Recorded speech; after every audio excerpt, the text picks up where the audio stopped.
Ito na guys, update natin sa ating baby G spider. Bali, ano na ata to guys, mga 3 days old na ata itong mga ating baby G spider. Ito nga pala guys ang ginagawa nating pagpapakain dito guys.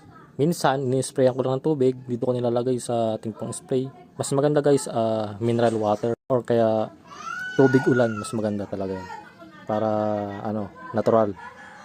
Or pwede minsan gatas, lagay nyo sa bulak, maliit na bulak. Yan, kita nyo may bulak dyan guys, no? Ayun ang ginagawa ko. So, ayan. Yung iba dito guys, pag lumaki-laki na, papakuwala na natin sa wild. Kasi ang hirap pakainin nito, sobrang dami. Mag-iiwad lang tayo ng pailan-ilan dito. Yung iba dito guys, hindi pa na pipisa kasi hindi naman sila sabay-sabay na itlog talaga. Yan, tignan natin, no? After 1 week or ilang linggo, titignan natin baka may malalaki na dito. Update ko kayo guys, ha?